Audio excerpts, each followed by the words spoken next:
Hello friends, नमस्कार। स्वागत है आप सभी का स्टडी विज्ञान प्रकाश में। तो तारीख है आज की 6 फरवरी। शुरू करते हैं आज की मॉर्निंग न्यूज़। आज थोड़ा सा लेट हूँ, लेकिन कल से आपको न्यूज़ लगातार समय पर मिलेगी।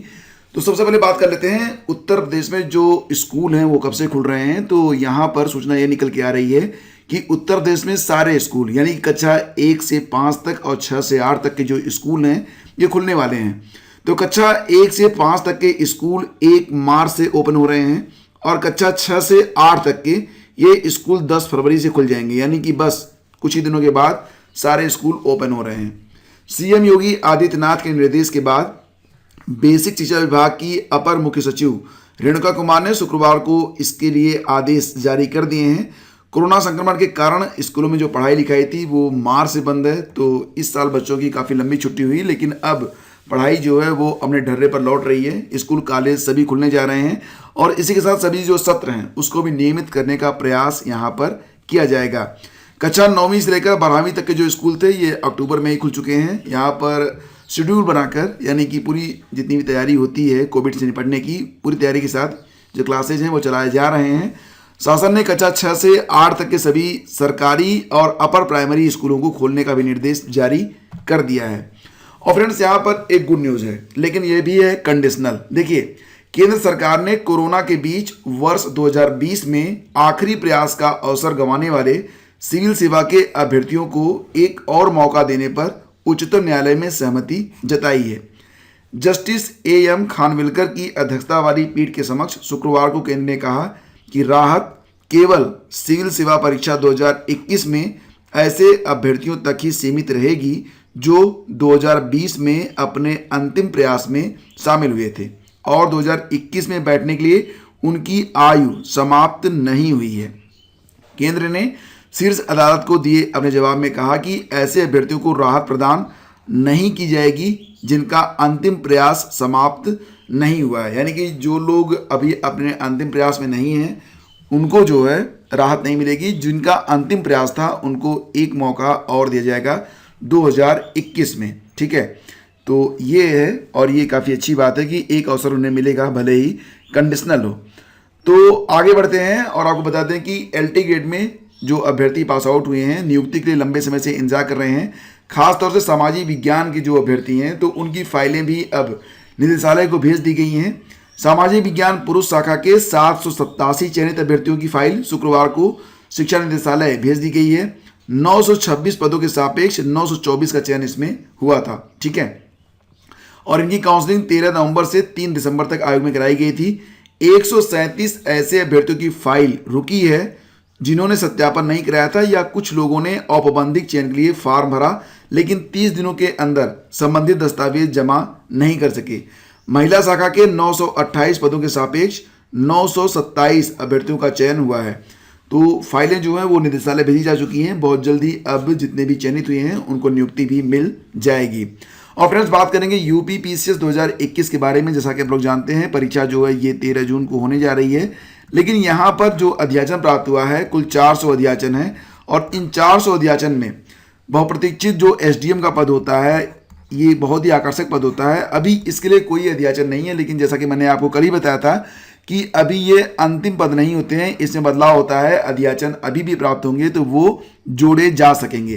फिलहाल फ्रेंड्स ऑनलाइन आवेदन शुरू हो चुके हैं और आप इसमें जो है 2 मार्च तक अपना रजिस्ट्रेशन करके फीस को जमा करके आवेदन कर सकते हैं। फीस जनरल कैटेगरी की मात्र 125 रुपये है। नियमानुसार जो रिजर्व कैटेगरी के हैं उनको छूट भी दी गई है। जो दिव्यांग हैं उनकी फीस मात्र 25 रुपये रखी गई है।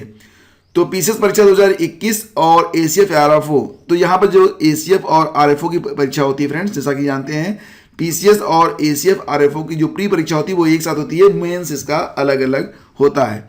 तो पीसीएस और आरएफओ का जो प्री है वो 13 जून को होगा और पीसीएस 2021 में कुल पद जो अभी तक प्राप्त हुए हैं वो 400 पद हैं। इसमें जो डिप्टी एसपी के पद हैं 16, सर्वाधिक 292 पद हैं राजकीय इंटर कॉलेज के प्रधानाचार्य के। एआरटीओ के 4 पद हैं। खंड विकास अधिकारी यानी कि बीडीओ के 30 पद हैं। औद्योगिक विकास विभाग में वित्त और लेखाधिकारी के 6 पद हैं। एसीएफ का 1 पद और आरएफओ का 15 पद है। हालांकि पदों की संख्या घट बढ़ सकती है, बढ़ती ही है, घटती तो कमी है। पीसीएस की प्रारंभिक परीक्षा का परिणाम घोषित होने तक आयोग को प्राप्त होने वाले पदों को भर्ती में शामिल कर लिया जाता है। तो ये चीज़ यहाँ पर निकल के सामने आ रही है। और लास्ट डेट मैंने बता दिया था, आवेदन करना चाहते हैं तो फटाफट आवेदन कर लीजिएगा। और जो लोग हाई स्कूल पास हैं उनके लिए एक बहुत ही सुनहरा अवसर आया है। एमटीएस भर्ती का नोटिफिकेशन जारी हो गया है। हालांकि आयोग ने जो नोटिफिकेशन जारी किया है उसमें पदों की संख्या जो है वो क्लियर नहीं है, और लेकिन माना जा रहा है कि इसमें जो पद हैं वो लगभग 8,000 पद हैं। तो एक नज़र डालते हैं पूरे नोटिफिकेशन पर। तो फ्रेंड्स, यहाँ पर परीक्षा 2020 के लिए नोटिफिकेशन जारी कर दिया गया है एमटीएस भर्ती के लिए, और आयोग की ओर से नोटिफिकेशन जारी होने के साथ ही ऑनलाइन आवेदन भी शुरू हो गए हैं। अभ्यर्थी जो है वो ssc.nic.in पर जाकर 21 मार्च तक ऑनलाइन आवेदन कर सकते हैं। इसके लिए आप हमारी वेबसाइट studyvidgyanprakash.com पर भी आ सकते हैं। आयोग की ओर से विज्ञापन के साथ पदों की संख्या घोषित नहीं की गई है। सूत्रों की माने तो जैसा कि मैंने आपको बताया कि 8,000 से अधिक पदों पर भर्ती इस बार होनी है।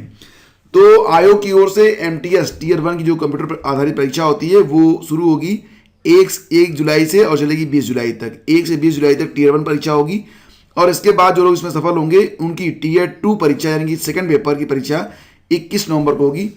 अब जो फोटोज में आप लगाएंगे वो पुरानी नहीं होनी चाहिए। आयोग ने स्पष्ट किया है कि जिस तिथि पर फोटो ली गई है वह डेट भी फोटो पर लगी होनी चाहिए। उम्र सीमा है 18 से 25 वर्ष। जिन अभ्यर्थियों का जन्म 2 जनवरी 1996 के पहले और 1 जनवरी 2003 के बाद न हुआ हो वही आवेदन कर सकते हैं। और अभ्यर्थी की शैक्षिक योग्यता मैट्रिकुलेशन या 10वीं पास होनी चाहिए।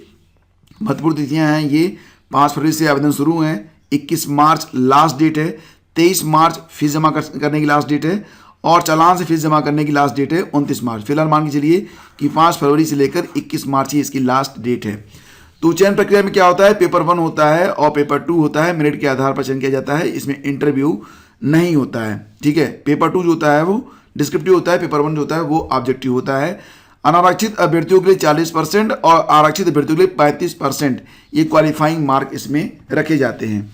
और फ्रेंड्स, बात करें अगर यूपी बोर्ड परीक्षा के बारे में, तो जैसा कि आप लोग जानते हैं कि 30 अप्रैल तक पंचायत चुनाव कराने के लिए हाई कोर्ट के आदेश के बाद अब तय हो गया है कि यूपी बोर्ड की हाई स्कूल इंटरमीडिएट की बोर्ड परीक्षाएं चुनाव बाद होंगी, यानी कि परीक्षा अब मई में होने की संभावना है। कोविड-19 संक्रमण के चलते बोर्ड की ओर से पहले ही परीक्षा फरवरी मार्च के बजाय आगे कराने का फैसला किया गया था, लेकिन अब ये लगभग तय हो चुका है कि परीक्षा जो होगी अब ये आगे होगी।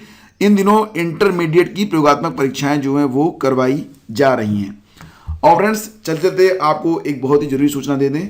करंट अफेयर्स आपके लिए बहुत इंपॉर्टेंट है। अगर आप शिक्षक भर्ती परीक्षा, इसके अलावा यूपी SSC की सभी परीक्षाएं, यूपी PCS और 1 अगस्त को RO की परीक्षा भी हो रही है, तो इन सभी परीक्षाओं के लिए और साथ ही साथ अगर आप SSC MTS में आवेदन करने की सोच रहे हैं, SSC की अन्य परीक्षाएं हैं, कोई भी परीक्षा हो, इसमें करंट अफेयर्स काफ़ी इंपॉर्टेंट है। तो ये जो दोनों करंट अफेयर्स है ये चैनल पर उपलब्ध है। दोनों की कीमत मात्र अब 25 रुपये कर दी गई है, तो आप इसे परचेज कर सकते हैं। अलग अलग 25 रुपये देकर आप इसे परचेज कर पाएंगे। खरीदना चाहते हैं तो लिंक मिल जाएगा आपको वीडियो के डिस्क्रिप्शन में। हम मिलेंगे आपसे अगले वीडियो में। आगे दीजिए, नमस्कार, जय हिंद। और दोस्तों, आपको बता दें कि सुपर टेट आदि सभी शिक्षक भर्ती परीक्षाएं, यूपी SSC की सभी परीक्षाएं, UP PCS, RO SSC, UPSI, कोई भी परीक्षा हो, इसकी तैयारी आप करना चाहते हैं तो करंट अफेयर्स पढ़ना आपके लिए बहुत ही जरूरी है। करंट अफेयर्स की ई बुक आपके लिए उपलब्ध करवा दी गई है। अगर परचेज करना चाहते हैं तो लिंक मिल जाएगा आपको वीडियो के डिस्क्रिप्शन में, वहां पर जाकर आप इसे परचेज करिए और संपूर्ण किताब को पढ़ जरूर लीजिएगा। Thank you so much, have a great day. जय हिंद।